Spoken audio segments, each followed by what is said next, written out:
154th Contact. Friday, December 4, 1981, 11:01 p.m. Quetzal says you obviously have an urgent matter once again, which is why I had to come so quickly. Billy says you can, indeed, say that, for once again, it just doesn't work with the night watch. Quetzal says this had to follow in such a way because, as usual, Elsa doesn't hold to the provisions, if I'm not mistaken. Billy says you're not mistaken because that is actually the main reason for the shifts starting again. But otherwise difficulties also arise because there just aren't enough people who could regularly take over this task. For this reason, I would like to make the proposal that in the future, only those living in the center perform this task, but in return, the rest fulfill their duty simply through additional monthly work.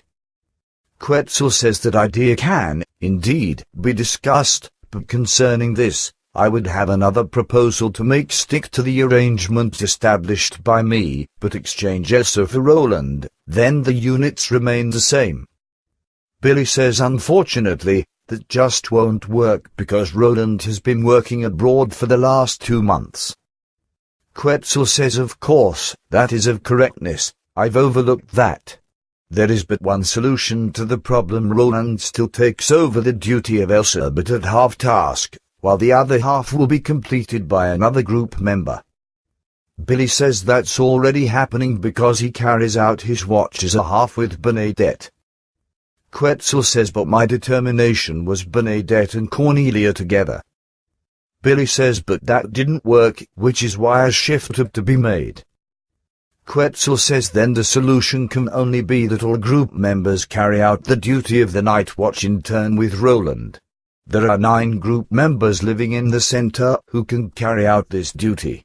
This means that every group member takes over a night watch, together with Roland, once every 8th week, and that Roland performs an entire night watch in the 9th week, by what means a balance is achieved. Billy says you forget that Roland performs the night watch with Bernadette. Quetzal says I'm a little confused. Of course, that is of correctness. Thus, my proposal applies to Cornelia.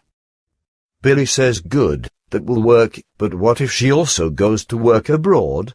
How, then, would she be able to take over a whole watch? Quetzal says then the plan is to make it so that she can perform a whole watch on a Friday or Saturday. Billy says of course, that works. Quetzal says the other group members, however, should still be incorporated into the duty of the night watch. But so that the plan doesn't fall into disarray at some other time, this duty should be fulfilled in each case in such a way that the regular watch participants are replaced, whereby the plan is further obeyed in such a way as if they had performed their watch. Billy says that's a good idea. It is even better than your first, so we'll stick with that. Thus, I can still bring up something else that occupies me and only concerns members of the Codex but not other human beings. This is an issue, over which I've been troubled for 2 days. You recently told me that a member of the Codex goes so far in his determinations of his life for the next life that he even predetermines at what age he can count on finding his real and true life partner, and you said that this would be the case for Kay in her 25th year of age. However, the whole thing really only applies to human beings who are interconnected to the Codex, which will expire in the coming time. However, forcing all predeterminations to then be cancelled for further lives, as the same is true for the years of life to be made up when a life ends too soon. If the Codex is broken, then the clause for the Codex bearers also falls. If, consequently, no more making up takes place for years that weren't lived long enough. Since everything really only concerns members of the Codex, it all isn't the norm. Quetzal says that is all of correctness. But with respect to Kay, I explained to you that with her, the relevant and necessary vibrations have been disturbed by irregularities, whereby a postponement of up to 3 years can already result. Thus, she must count on the fact that her own destiny will first take effect when she is 28 years old. Thus, what you've written in the book Life and Death, that years not lived in a life must be made up in the next life, doesn't apply to human beings in general but only to those groups who have incorporated themselves into the Codex, which will become ineffective, dissolved, and cancelled in the near future, however, as a result of the fulfillment of certain values. Billy says, I know. I've understood everything.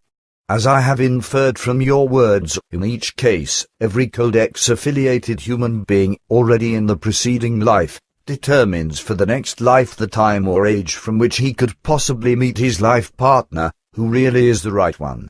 As Askit already explained to me once before, this destiny command will be disturbed if the male or female Codex member doesn't hold to this determined time, so for example, if he or she, already before this determined point in time, enters into commitments that aren't according to destiny and that are, thus, wrong. Such commitments disturb destiny in its flow because they're usually wrongly based on emotions, and they also proceed from wrong thoughts, causing a mental disorder to appear, which displaces those necessary vibrations that should decisively attract the destined life partner, even if this one belongs to another race and is tens of thousands or millions of kilometers away and has no direct material, conscious knowledge of his partner.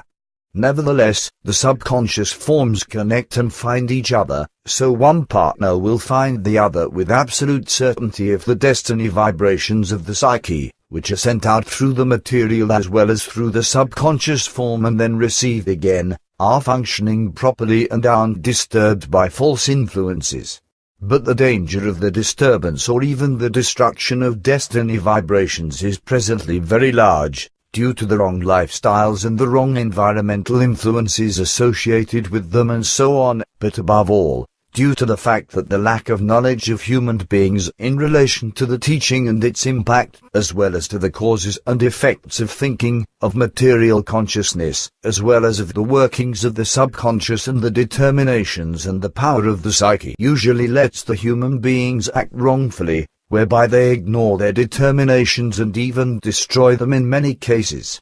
This usually leads to the fact that descendants who weren't determined are produced, who must grow up in one case without a father or in another case with a wrong father and a wrong mother, when an already false and not determined marriage is entered, or when, through another false and not determined marriage, they are brought up by a just as wrong foster father.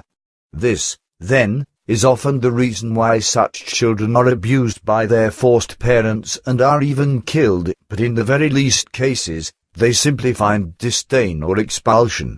The human beings of the earth simply call such parents uncaring parents.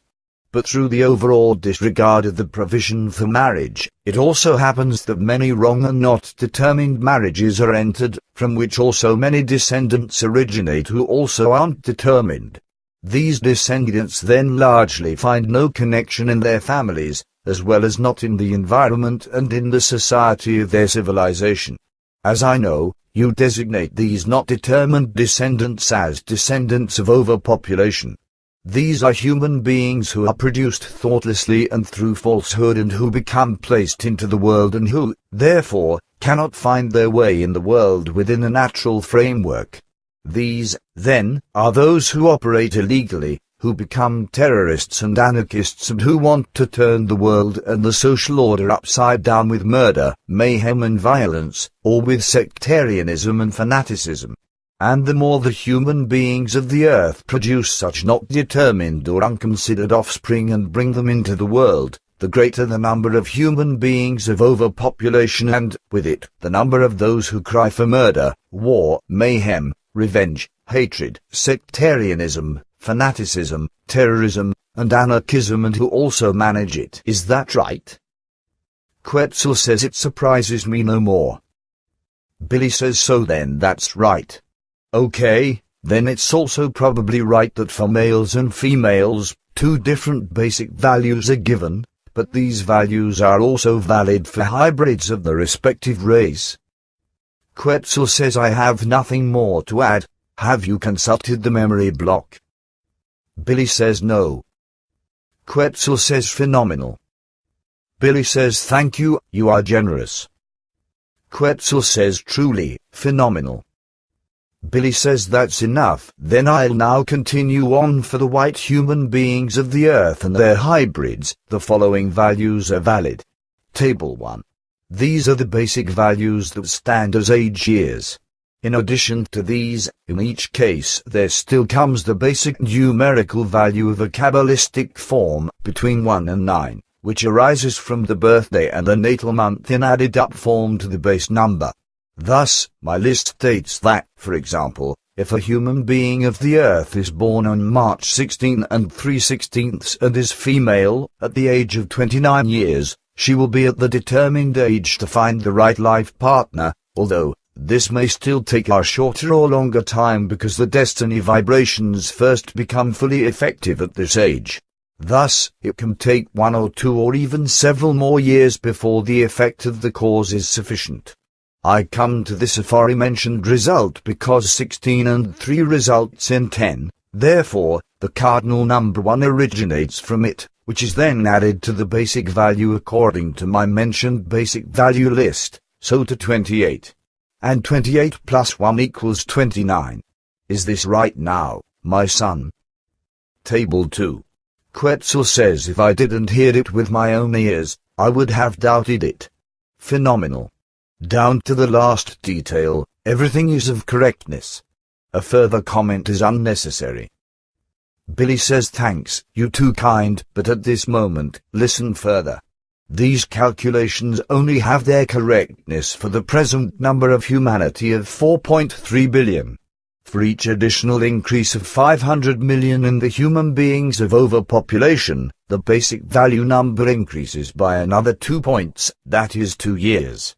But for every decrease of 500 million in the overpopulation, seen from today's 4.3 billion figure, the value decreases in each case by 0.5, so by half a year in each case. If only the normal planet-conditioned population of 500 million, or more precisely 529 million, was on the Earth, then all of the basic values would be about 4 points, that is 4 years, lower. Is that also right, now? Quetzal says I have nothing to add. Billy says you slowly become sparing. Quetzal says I feel ashamed because in order to grasp these matters, I needed some educational assistance. You, however, calculate these data from your own forces, which is embarrassing for me, however, as it was before with other calculations through your own initiative. Billy says that shouldn't be so, my friend, for you should know my mission and should also know that I cannot help but come back mobilized from stored knowledge and capabilities from many previous times and further educated with new cognitions. Quetzal says that is of correctness, nevertheless, it shames me. Without question, I know no envy, my dear friend, but shame is my own. Billy says you making a basic mistake, son, you only see the earthworm in me, the earthling. But I am not that, at least, not originally. Quetzal says nevertheless. Billy says you're illogical. Think of Gabriel. Quetzal says that, you know my earlier personal origin. Billy says but of course, and also no one had to tell me this.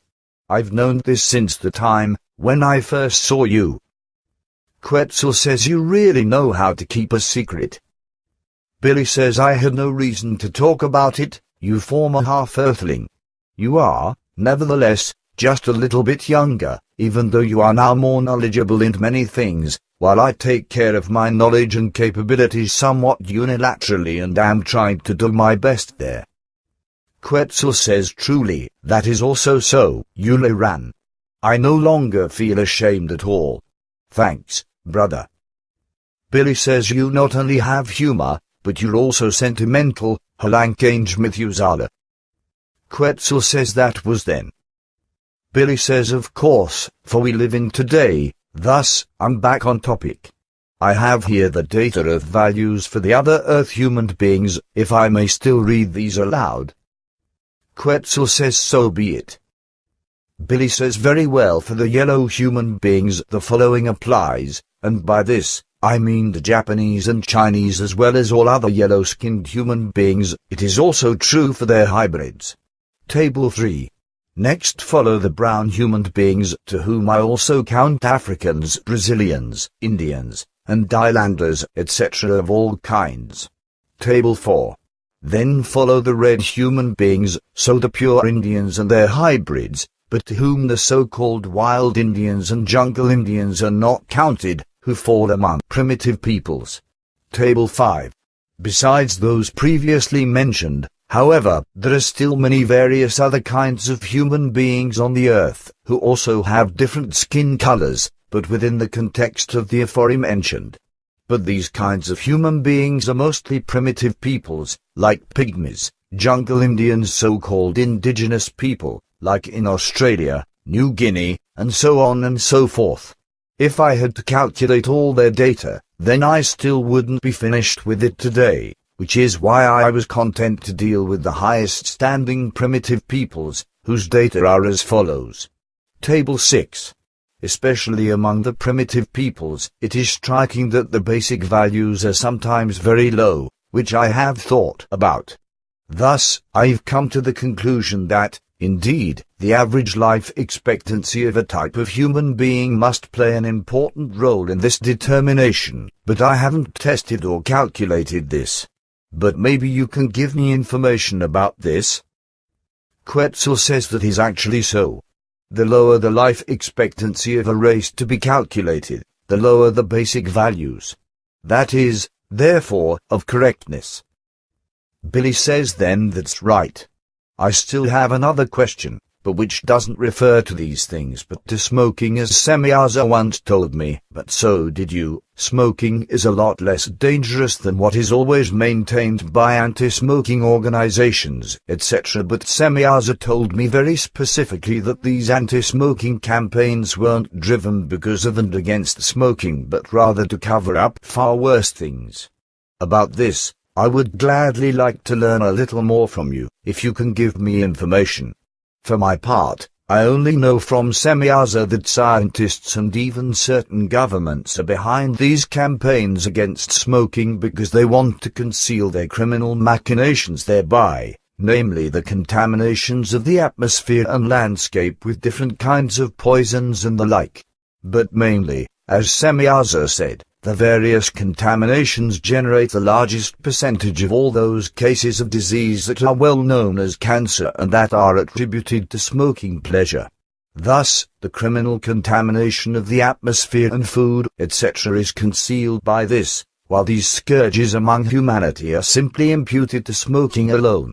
But all those are to blame for this great contamination, who produce contaminated food and all sorts of substances, or let such accumulate or escape, even if these are only tiny amounts, such as radioactive waste or outfalls in hospitals or nuclear power plants, etc. The leaked radioactive radiation is held in the air and is whirled about, as it is also stored in all existing matter. Therefore, if a human being or some other living organism inhales such air, then he automatically arrives into the deadly pleasure of the radioactive radiation, which also has an incredibly strong carcinogenic effect. And how cancer has gained ground with the human beings of the Earth since the first atomic bomb explosion on Earth, this will be clear to each one who actually gets to the bottom of these things. Indeed, it's not that cancer was already on the rise before, rather, it only came about since human beings and all earthly life forms began to eat contaminated food, to live with contaminated substances and hazardous waste, and to breathe in radioactive air. Quetzal says that is of correctness, both your words about the concerns about food, nuclear use, and radioactivity, as well as the fact that criminal machinations are pursued, in order to make smoking pleasure primarily responsible for humanity's scourge of cancer through the use of false propaganda. Smoking pleasure is truly only to blame for this epidemic to a lesser extent, and such has been the case for a long time because the actual damages of smoking are of a different nature, such as in the areas of nerve damage and the asthmatizing of the respiratory organs, etc., as well as the impairment of blood circulation through deposits in the bloodstreams, etc. But all these phenomena of smoking pleasure are even lower, relatively seen, than the damages of the bodies and organs of human beings and their necessary physical developments, etc. by widespread vegetarianism, as well as by the criminal pollutions and contaminations of foods and substances of vital importance of all kinds in the air, but also by released radioactivity. Billy says then vegetarianism should be more harmful to human beings than an average amount of smoking? Quetzal says that is a very important correctness, but this shouldn't suggest that this means an animation for smoking pleasure. Smoking is harmful in every case, but often less harmful than other wrong actions and lifestyles. Billy says good, then still one last question in regards to the Legionnaire's disease that first appeared in America, which has claimed so many human lives and which has also appeared in Switzerland, in St. Gallen, in the Canton Hospital. You told me some time ago that this disease originates in ventilation shafts or air conditioning shafts. In addition, you also said at that time that in America, the plague will appear again, but so far, I still haven't heard or read anything about this on TV or in the newspapers. Should this probably be concealed? Quetzal says that corresponds to the facts. Several cases of plague have already appeared in the USA, but these aren't largely publicized. Billy says, is it the same kind of plague that also broke out again in the south of India some time ago and that, centuries ago, eradicated half the nations?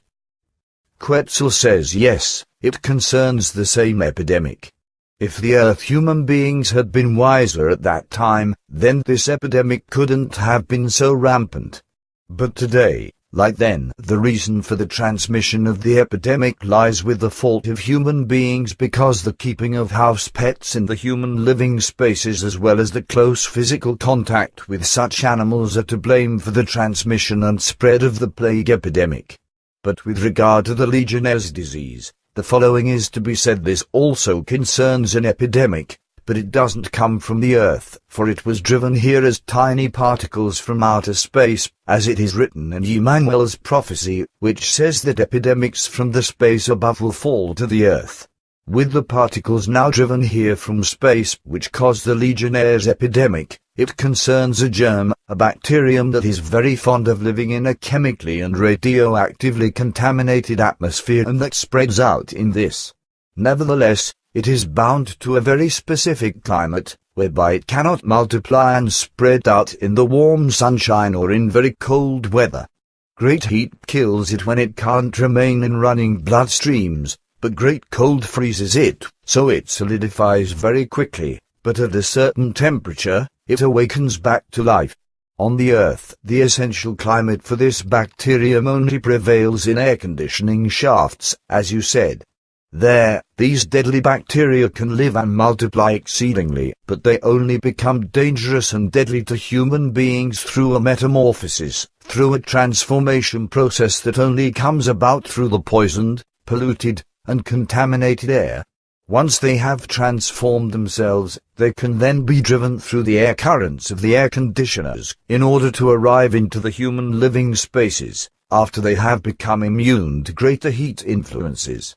Once they arrive into the air of a living space of human beings, they become inhaled by the human beings, by what means the deadly bacteria arrive into the respiratory organs and into the lungs, in which the germs spread very quickly and cause deadly or at least life-threatening inflammations, after which the germs then transfer immediately into the bloodstreams and also pursue their work of destruction there. Here, again, that blame lies with those who are responsible for the fact that poisons and radioactivity arrive into the earthly atmosphere. But now, it will be time for me to say goodbye, and don't forget that on Monday or Tuesday, I need those details of Elizabeth, which I've asked you to get for me. Now, until we meet again, my friend. Billy says bye, until next week. The end.